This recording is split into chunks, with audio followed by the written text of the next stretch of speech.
there's still the other 50% that don't, and those are the folks, unfortunately, that are still getting infected.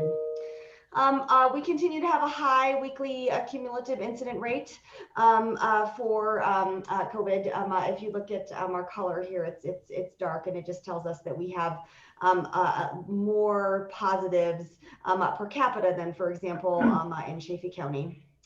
Hospitalizations, again, are on the rise. So certainly when you have, more people who are infected, you have more people who are hospitalized. There was the hope that because now COVID is infecting more young folks, because all of the rest of us who are old are vaccinated, that they wouldn't get very sick and they wouldn't have to be hospitalized. It's not entirely true. Unfortunately, there are lots of young folks who are getting sick and are being hospitalized. We're learning a lot about vaping and young smokers, and certainly those folks tend to be a lot more vulnerable to a significant illness with COVID. So, again, it's always a good message to tell our anybody for that matter, but mostly our youth, not to start vaping or smoking because COVID really likes those damaged lungs. Certainly our youth who are obese, have diabetes, or just, generally unhealthy are also getting more sick. So, it's always a good reminder that Mother Nature kind of levels the playing field. And if you're in good health, you often stay that way. And if you're in poor health, unfortunately, you have to bear the consequences. Deaths are stable, which is good news for the state. Our Lake County data, we had our surge here that you can see. We, just like the rest of Colorado, we enjoyed a little lull through March, but we have had a significant surge over the last 2 weeks. Our positivity rate, there was a small little downtrend, so maybe we're over our surge, but I think it's too early to tell at this point. There's a steepness of our curve here that we never like to see. Hospitalizations, there actually is a missing hospitalization here. I'll try and fix that. I'm sorry I didn't do that from last week. But we did have a 17-year-old who was hospitalized with COVID. She's doing well, fortunately. Our positivity rate, is high, 15%. The rest of Colorado is up from 3%, 5.8%, but ours is extremely high. And again, I think, it's still important to remember that even if you have a vaccine or you're in the process of getting vaccinated, or you think other people are vaccinated and you're not yet vaccinated, it's still here, folks. It's not gone away, and we still need to, wear our masks and socially distance. Speaking of vaccination rates, we are at almost 50% of those that we believe are eligible to get the vaccine. And so those are people over age 16. So this tells us that about 50% of Leadvillians have gotten at least one vaccination.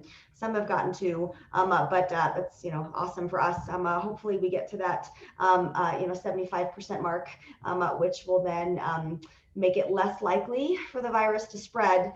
Again, what we're learning is though, even though, there are folks who are not following the social guidelines and are declining to be vaccinated, they're the reason that the variant spread so quickly. And it's not the same virus, as we all know, that came last year. And these variants, continue to multiply and become much more likely to be an issue. So it would be great if more folks were vaccinated and we had more of an opportunity to not have as many variants spread. And of course, we have our one death.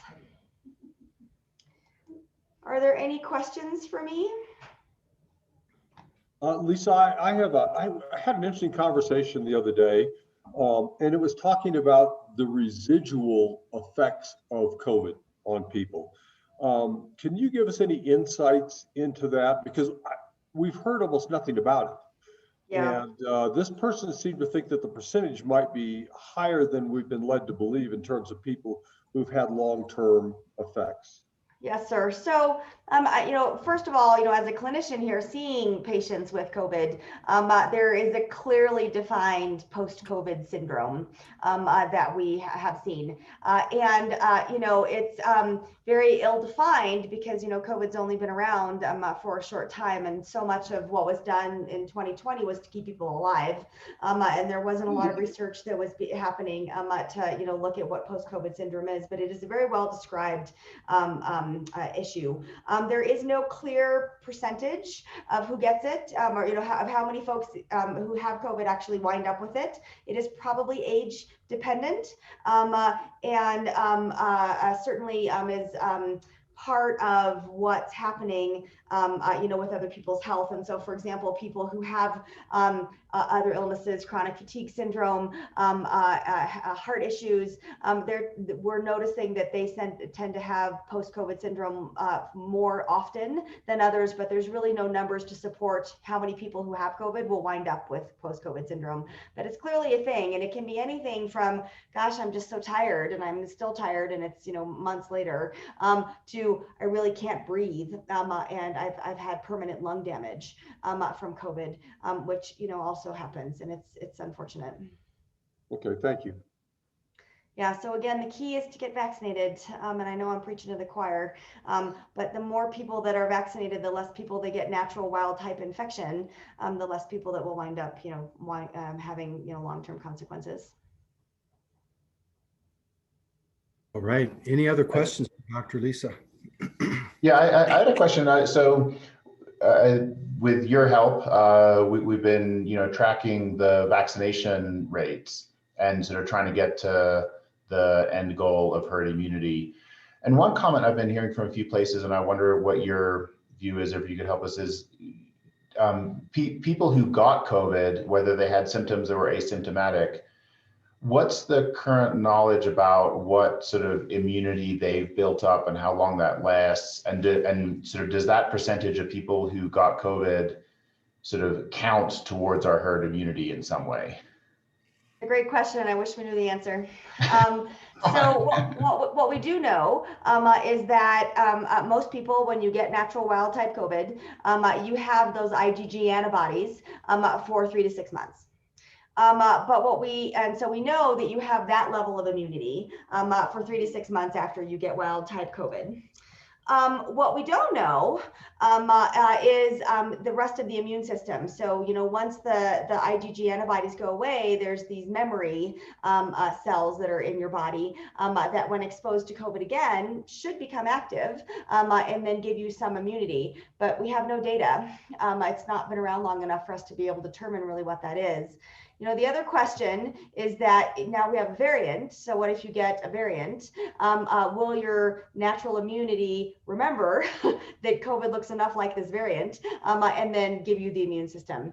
We do know that the vaccine still prevents significant illness and still prevents death in those who get the variants. But there one day, and who knows when, there will be a variant that the vaccine won't work against. That's just the way viruses work. And so we have to do whatever we can to continue to suppress the spread so that there isn't an opportunity for these viruses to replicate themselves and make variants. And so it's still all about containment. Okay, thanks. So I guess the bottom line is like the conservatively safe approach would be to sort of like not count that, but it is probably doing some good. Yes, but the vaccine is better. Yeah. Okay. Okay. Any other questions for Dr. Lisa? If there are no more questions, I have an announcement to make. If that's okay, Mr. Herzl. Fire away. So it is with great excitement and pleasure that I announce that Rocky Mountain Family Practice is merging with St. Vincent Health. And we are becoming, thank you, we are reuniting our medical community. It is an exciting opportunity for all of us. And I'm sure that Brett and Karen will, say something as well. But it is a long time coming. It has been something that I've been working for many, many years. Mr. Anzac is a gift to our community, and he definitely has paved the way to make this happen. But it will be the unification of primary care. So primary care and urgent care will be delivered at the building.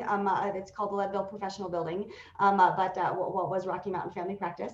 And the hospital will focus on urgent and emergent services, as well as the breadth of specialty services that will develop as our new hospital opens in July.